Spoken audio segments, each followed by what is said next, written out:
Hey, salut tout le monde, c'est Ricky, bienvenue au Ricky Show.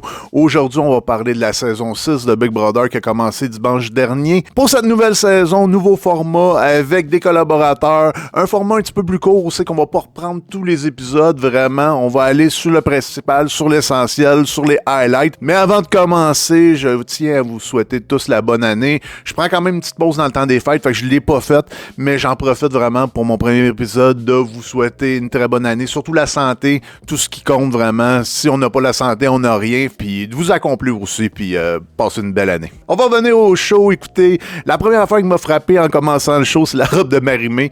Je veux pas en parler pendant des heures et des heures, je trouve vraiment que c'est peu important, mais pour de vrai, est-ce que c'est vraiment nécessaire ce genre de type d'accessoire-là? On sait que ça va faire jaser, on sait, mais moi je trouve que le show est bon, puis qu'on mette l'importance sur un accessoire comme ça, sur une animatrice, je trouve vraiment que c'est plate, je trouve vraiment que on dirait qu'ils ont pas confiance en leur show, mais bon, écoute, c'est mon goût, c'est qu'est-ce que je pense, moi.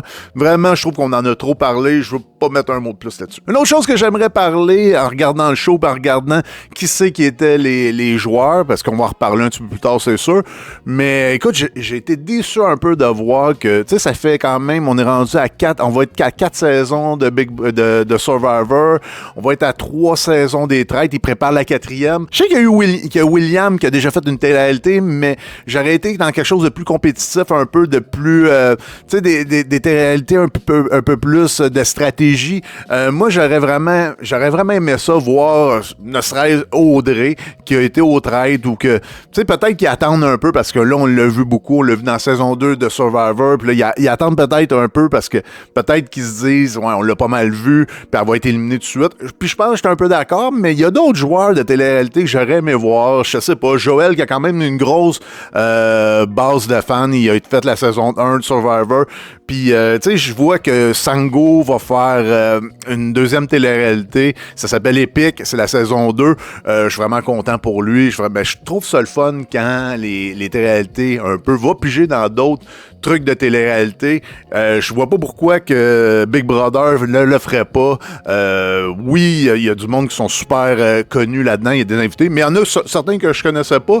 Puis en tant que fan de télé-réalité, ben il y a une chose que je connais ou il y a une chose que j'écoute, c'est les autres télé-réalités. Fait que j'aurais aimé ça.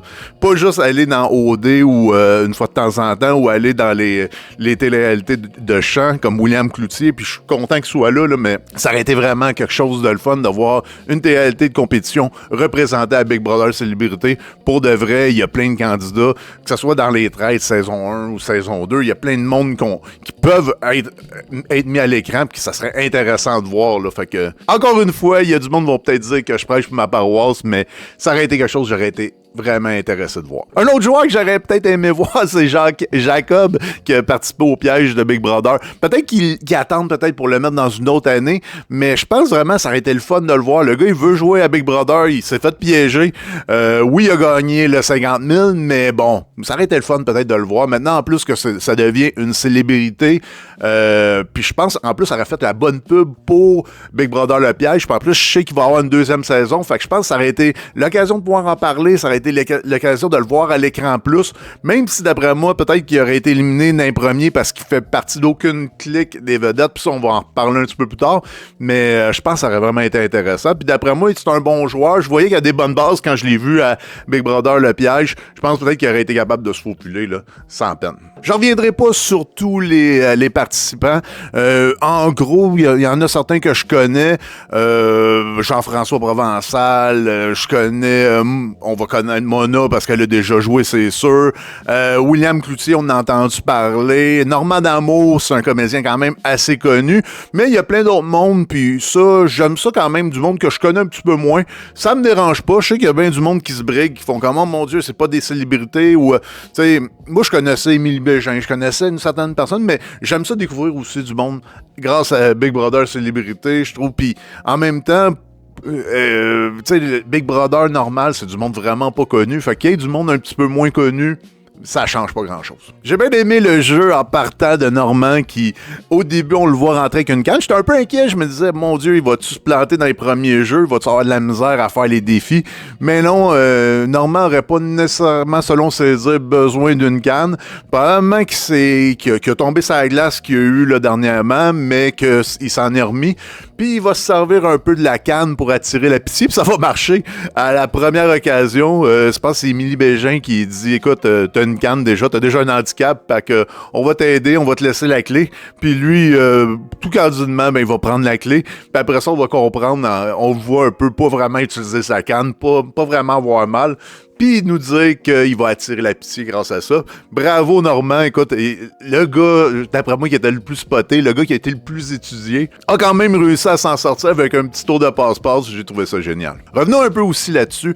Est-ce que c'est une bonne idée de dire que certains candidats vont être là beaucoup à l'avance, que ce soit William Cloutier, Normand D'Amour? Selon moi, je pense qu'on pourrait se garder une petite réserve, on pourrait se garder une petite gêne. Je sais que c'est bon pour la publicité, mais peut-être annoncer quelques trucs ou peut-être les faire commencer d'avance pour s'assurer qu'ils soient dans la maison avant de commencer à faire de la publicité sur certains candidats.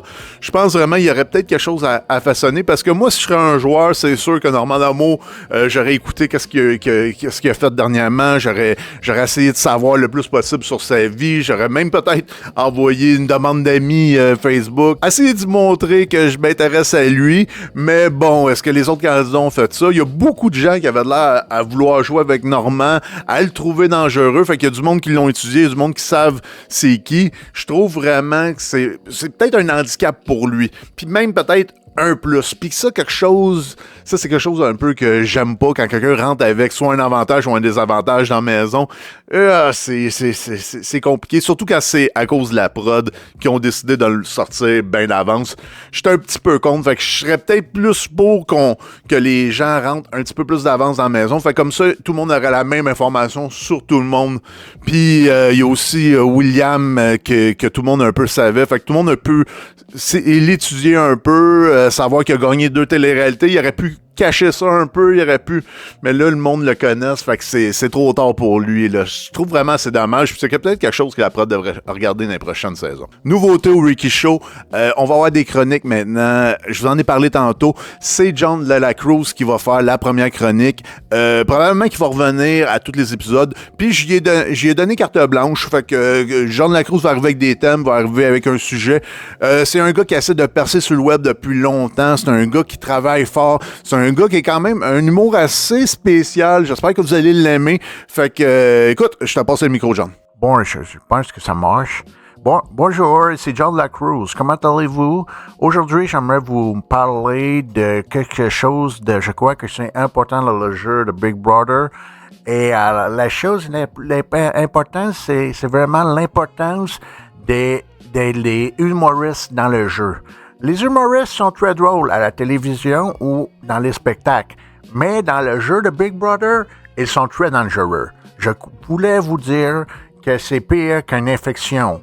Ils peuvent créer des liens. Ils peuvent créer des liens avec les chanteurs, parce qu'ils les connaissent parce qu'ils travaillent souvent à la radio et ils sont en lien avec eux.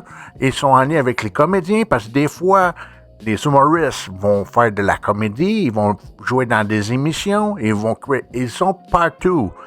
Et dans les tournées, ils sont très serrés, très soudés ensemble. Et même dans le premier épisode, on a vu que beaucoup d'humoristes ont réussi à faire un gros groupe avec d'autres personnes, c'est clair.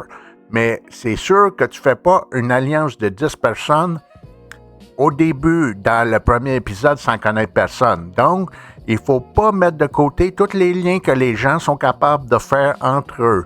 Donc, je crois que c'est important si j'avais un conseil à donner à quelqu'un qui rentre à Big Brother, c'est faire attention aux humoristes. Peut-être faire un groupe, mais sois subtil, parce qu'ils ont beaucoup de connexions et beaucoup de liens entre eux. Donc, je crois que c'est important de se méfier d'eux, de ne pas les fuir, de ne pas les chasser, car c'est interdit dans le jeu. Mais quand même, de prendre des précautions pour pouvoir les mettre dehors de la maison, car de toute façon, ils font assez d'argent. Donc, c'est pas nécessaire pour eux de gagner semaine après semaine. Donc, il faut se méfier d'eux et savoir quand les éliminer. Et si j'étais dans le jeu, moi, je ferais une alliance anti-humoriste. Et même, je dirais, faut pas faire de joke. Faut pas attirer les humoristes dans notre groupe. Fait que c'était John Lacruz. Merci beaucoup, Ricky. Et je te repasse le micro. À la prochaine. Selon moi, le candidat qui a la plus grosse cible sur le dos, j'ai bien beau dire que Normand puis peut-être William se sont mis une cible sur le dos en étant présentés d'avance, mais je pense vraiment que Mona rentre avec vraiment la cible la plus grosse sur le dos. J'aurais aimé peut-être qu'elle rentre en même temps que tout le monde, qu'elle ait pas le petit côté particulier, qu'elle rentre en dernier. Je pense que c'était vraiment... Déjà qu'avoir de la misère, c'était vraiment quelque chose encore... Peut-être que je l'aurais fait rentrer en premier ou lui donner le temps de faire les premiers contacts. C'est vraiment important dans une télé-réalité, ces premiers contacts-là, la faire rentrer en dernier. Mais je pense vraiment que ça allait de soi que Mona ait un petit avantage dans le jeu pour pouvoir se sauver, dû à cette énorme cible dans le dos et dû au fait qu'elle est rentrée après tout le monde et que vraiment tout le monde la connaît, tout le monde connaît son type de jeu. Fait que vraiment, le fait qu'elle ait choisi la clé rouge, c'est vraiment bon. Elle peut changer le patronat, elle peut changer le bloc. Moi, je l'aurais fait aussi, je l'aurais choisi ça parce que ça se peut qu'elle soit vraiment dans les premières ciblées. Puis, est-ce qu'elle va être capable de peut-être utiliser cet avantage-là pour pouvoir se sortir du trouble et pouvoir, après ça, bâtir là-dessus? J'ai hâte de voir ça, mais vraiment, là, en plus, qu'est-ce qui est le fun de cet avantage-là? C'est que ça vient avec un inconvénient aussi qu'elle ne pourra pas être patron, il ne pourra pas être patron pendant tout le jeu. Vraiment, ça, c'est bien pensé. C'est vraiment un avantage, mais avec une conséquence, là, c'est vraiment une grosse conséquence. Puis dans mon souvenir, il me semble que Mona, c'était pas du genre à gagner beaucoup de challenges. Elle en a gagné dans sa saison, c'est qu'elle a été gagnante. Je pense que c'est la saison 3, mais ça n'a pas été une beast vraiment des challenges. Fait que je pense vraiment que c'est une bonne idée qu'elle ait pris la clé rouge. Fait comme ça, pouvoir se sauver. Puis peut-être même faire peur aux autres qui vont avoir peur après ça de la remettre sur le bloc. Ça pourrait être quelque chose, c'est capable de bien l'utiliser, quelque chose de très bon pour elle. J'ai hâte de voir qu'est-ce qu'ils vont faire avec les twists des clés. Au début, à chaque groupe de 4, ils donnaient une clé. J'ai dit tantôt que Normand D'Amour s'en était fait donner une. Il y a Marie-Ève Beauregard qui va vraiment sauter sur une. Est-ce que ça, d'après moi, ça n'aura pas trop d'impact? On dirait que personne lui en a tenu rigueur. Elle a osé. Moi, je pense que ça a été un bon coup. Puis, je trouve que jusqu'à la date, vraiment, ça a l'air d'une joueuse qui veut jouer, qui veut tenter de prendre des risques. Puis, j'aime bien ça, moi, de voir ça, parce que des fois, si tout le monde essaie de se cacher entre le mur et la peinture, ça peut être long. Puis elle, je pense qu'elle est là pour jouer, puis elle semble préparée quand même. Les autres listes, ce sera pas trop important de savoir c'est qui les a, parce que de toute façon, pendant le challenge du patron, plusieurs célébrités vont choisir d'aller chercher la clé pour ne pas être patron ou juste parce qu'ils pensaient pas vraiment être capables de faire le challenge où c'est que tout bouge. Le challenge est quand même assez relax, c'est pas d'un plus impressionnant, mais il est drôle, il a de l'air funny, mais est-ce que j'aurais mis un autre challenge le jour 1 quand c'est ton premier challenge? J'aurais peut-être mis quelque chose d'un petit peu plus grandiose, quelque chose d'un petit peu plus compétitif, mais j'aimais l'idée aussi que le monde pouvait juste aller chercher à la clé. J'ai vraiment aimé le concept, c'est que les gens doivent gagner l'accès à la chambre, l'accès à la salle de bain. Vraiment, là, c'est vraiment... Pour moi, c'est quelque chose qui manquait dans Big Brother. Moi, vraiment, même accès à la bouffe, je pense qu'il devrait y avoir des challenges pour avoir accès à la bouffe, vraiment, quelque chose pour les rendre le moins confortable possible. Puis moi, vraiment, ça, j'aime bien ça, de les voir moins confortables possible. Quand je les vois rentrer avec leur livre, avec leur MP3, je trouve vraiment que c'est beaucoup trop de confort. Ils peuvent commencer à écrire, ils peuvent commencer déjà à étudier c'est quoi. Moi, j'enlèverais les crayons. Vous pouvez pas écrire de journal intime, là. C'est pas la place. Vraiment, là, pour moi, ce serait vraiment le principal, ça serait pas de livre, pas d'écouteurs, tu sais, vraiment, parlant de vous autres, puis si c'est pour aller mal, ben, la pression montera, puis ça ira mal. Il y a des caméras pour ça, on va tout filmer ça, puis ça va faire un bon show. On n'a presque pas eu de compétition pendant le jeu, parce que souvent, le monde allait chercher la clé pour avoir le confort. Puis j'ai bien aimé ça, ce petit concept-là, comme j'ai dit tantôt. Puis c'est William qui a fini avec le meilleur temps. Pour de vrai, je pensais que ça serait Félix Zocchi, qui est le seul athlète, sur 100%. Ça aussi, je trouve, j'aurais peut-être mis une athlète aussi avec lui, mais bon, il est tout seul comme athlète, il va être tout seul de sa gang. J'espère qu'il va réussir quand même à bien se débrouiller. Ça a l'air un gars social, il a l'air déjà avoir une gang de boys au gym, mais j'ai hâte de voir comment ça va se développer son affaire, mais je trouve qu'il est vraiment isolé, là, parce que il est entouré de chanteurs, de comédiens puis d'humoristes, puis lui, en tant qu'athlète, vraiment, ça risque d'être une cible très rapidement. William qui gagne le patronat. On va en reparler plus tard. Je pense que c'était une bonne affaire. On se demande souvent, tu sais, j'ai vu les gérants d'estrade l'autre semaine d'avant, l'épisode court, c'est qui se demandaient est-ce que c'est bon d'être patron en arrivant, est-ce que c'est mauvais? Je pense vraiment que ça dépend. Ça dépend de c'est où ta place. Ça dépend, est-ce que tu vois beaucoup de gens venir te parler? Est-ce que tu te sens solide dans une alliance? Est-ce que tu te sens solide dans un petit groupe, dans l'alliance? Je pense que si toutes ces réponses-là, c'est non. Comme William, ça a l'air être le cas. Il a pas l'air d'avoir des appuis solides. Quoi qu'il a de l'air dans la gang du gym, mais je sais pas, j'ai hâte de voir comment sa game va se définir. Qui va viser surtout. Mais moi, je pense que c'est un bon choix d'aller chercher le patronat. C'est vraiment quelque chose qui peut tu peux te créer des liens. C'est sûr que tu peux te créer aussi des ennemis. Mais si tu joues bien tes cartes, si tu es capable de bien voir la game, mais je pense que ça peut être très bon, très positif. J'ai bien aimé, après ça, l'émission Les Gérants d'estrade. J'ai trouvé que ça parlait de stratégie, ça discutait, c'était vraiment bon. C'était pas cacophonique comme l'autre dimanche d'avant où c'est que tous les panélistes étaient là. Je pense les 9 ou les 7. En tout cas, c'était de la cacophonie. On comprenait rien. Un parlait par-dessus l'autre. Un essayait de compléter les phrases de l'autre. C'était vraiment... J'espérais vraiment qu'on n'allait pas aller là dans les gérants d'estrade, que ça allait... Mais j'étais content de voir qu'il y en avait juste 3-4 personnes. 3 personnes qui parlaient puis que vraiment, là, on pouvait s'entendre, on pouvait comprendre. Vraiment, j'ai bien aimé qu'est-ce qu'ils ont amené comme point. Puis vraiment, c'est une belle formule, puis ça a parlé beaucoup de stratégie, beaucoup de qu'est-ce qu'ils ont vu pendant l'émission. J'ai hâte de voir les prochains épisodes. On a même eu le fameux scoop parce que Marie-Mé a annoncé aux candidats que tout le monde ferait partie du jury, mais les gérants d'estrade ont comme démenti ça, puis ils ont dit, ben, ça sera pas tout le monde qui va être là. On n'a pas plus d'infos. Est-ce que ça va être des avantages qui vont devoir débarrer parce que cette saison-là, il y a beaucoup de clés, beaucoup de serrures. Fait que, est-ce que ça va être ça qui va décider c'est qui a cet avantage-là de choisir c'est qui le jury, c'est qui est pas le jury? J'ai bien hâte de voir, mais c'est vraiment important, là. Puis là, qu'est-ce que j'aime pas de ça, que tout le monde va être le jury, c'est que tout le monde va faire attention à tout le monde depuis le début. Moi, j'aime ça un peu quand les premiers, le premier coup près arrive, quand les premiers éliminés sont faits. J'aime ça que ça soit des fois un petit peu moins propre. Je trouve que c'est le fun. Je trouve que ça met un petit peu de piquant. Je pense que vu que tout le monde va être jury, puis tout le monde va écouter ça de la maison, je sais pas. Moi, je suis un petit peu moins d'accord avec ça. Fait que j'étais content de voir aux gérants d'estrade que ça serait pas tout le monde.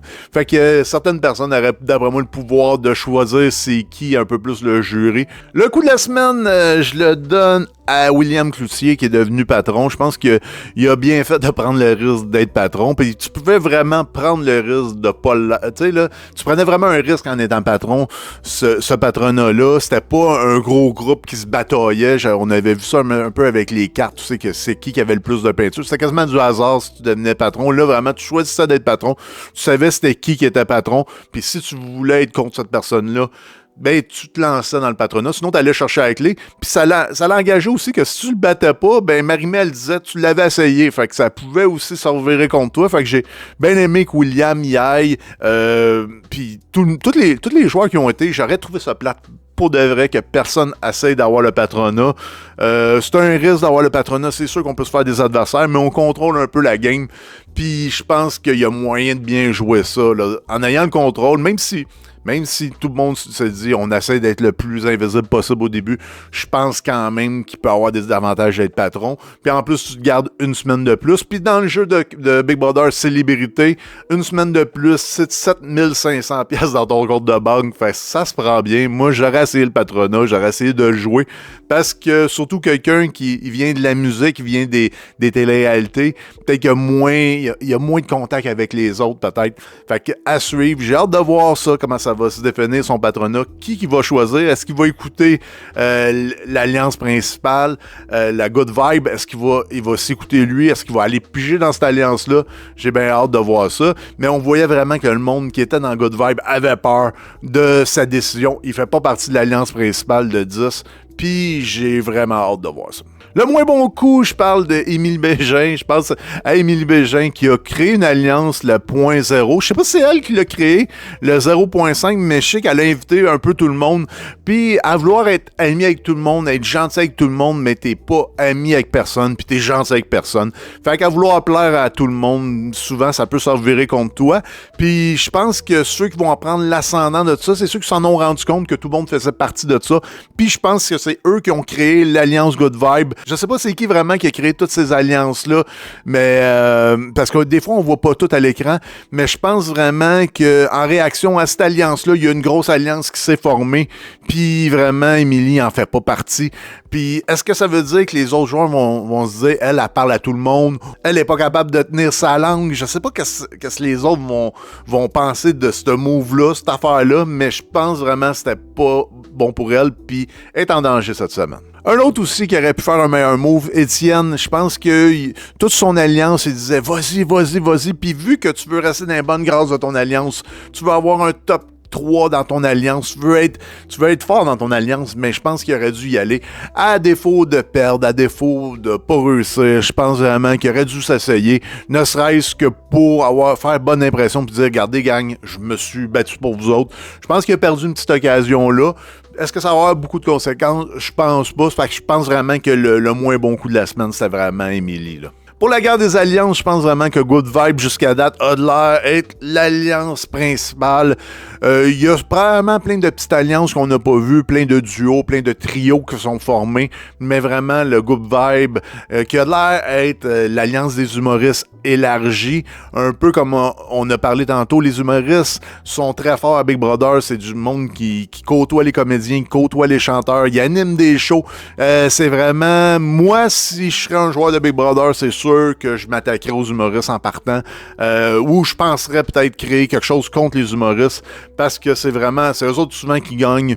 En tout cas, je reviendrai pas là-dessus, mais pour de vrai, je pense que cette alliance-là avance bien, puis vraiment que tous les humoristes c'est élargi. Je pense qu'il n'y a pas juste des humoristes, je pense qu'il y a aussi des influenceurs là-dedans, puis il y a d'autres mondes, mais je pense vraiment que ça va être runné par les humoristes. Même si l'Alliance Good Vibe n'est pas au patronat, je pense que vu qu'ils ont la majorité, ben ils vont pouvoir essayer d'influencer William pour essayer de mettre peut-être probablement une personne, ne serait-ce juste une petite personne qui fait pas partie de l'Alliance. On a vu aussi que Étienne, ça faisait partie un peu de son argumentaire pour pas avoir été au challenge, pour avoir été au patronat, c'est qu'il y a des bons liens avec William. Puis je pense vraiment que la gang du gym vont pouvoir parler à William, essayer de le contrôler un peu, pour peut-être essayer de mettre une Émilie ou essayer de mettre un Normand. Avant de terminer, j'aimerais... Moi, à chaque début de Big Brother Célébrité, j'aime ça faire ça. J'aime ça choisir un candidat préféré ou un candidat que je pense qu'il va aller loin. Souvent, choisir un gars puis une fille. Fait que j'aimerais ça peut-être que si vous avez vous aussi vos joueurs préférés pour des raisons X et Y, j'aimerais ça que vous les mettiez dans le commentaire. Comme ça, je pourrais regarder qui vous pensez qui va gagner. Moi, jusqu'à date, avec le premier épisode, qui que j'ai vu que peut-être qu'il y avait plus de chance, vraiment... Moi, c'est ma joueuse étoile de l'épisode de dimanche. Puis, en même temps, ça va être ma joueuse que je vais choisir. Je pense vraiment que Gabrielle Côté, vraiment, je pense qu'elle va aller loin. Je la vois dans toutes les discussions. On voit vraiment qu'elle soucie du jeu.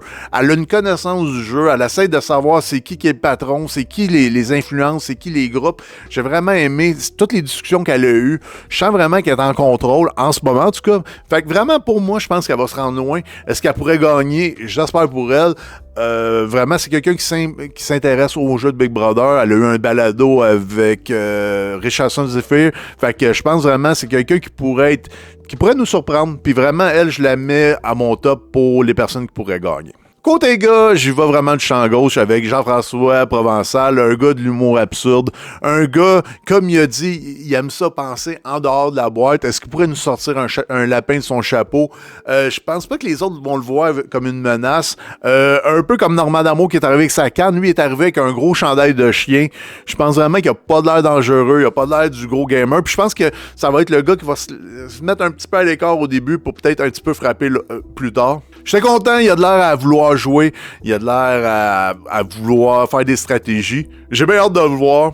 Mais est-ce que je pense qu'il va aller loin? Vraiment, c'est mon joueur préféré, ben je le connais, puis j'espère pouvoir chanter sa toune J'ai faim plus qu'Alain. Si jamais il gagne, là, vraiment, c'est ça que je risque de passer un épisode là-dessus, c'est que je vais chanter cette chanson-là, puis j'aime bien gros son succès, fait que j'y souhaite bonne chance. J'aimerais ça savoir en commentaire, c'est qui vous pensez qui va gagner cette saison-ci? Est-ce que c'est plus un Christophe Dupéré? Est-ce que ça va être Marie-Ève Beauregard qui a l'air à jouer gros? Ou même King Melrose qui a l'air à vouloir puncher, à chercher des indices un peu partout? Je ne sais pas vous, c'est qui vos choix, mais moi vraiment, Jean-François Provençal, Gabriel Côté, je pense vraiment que c'est eux autres qui risquent de gagner. Bon, c'est fin de l'épisode, j'espère que vous avez aimé ça. Merci d'avoir été là. J'espère qu'on va se revoir probablement lundi prochain pour la semaine qui va à suivre. J'espère que vous avez aimé le nouveau format. Faites attention à vous. Encore une fois, je vous souhaite une bonne année. La santé, du bonheur, de l'amour avec vos proches, c'est tout ce qui compte. Faites attention à vous. Ciao, bye!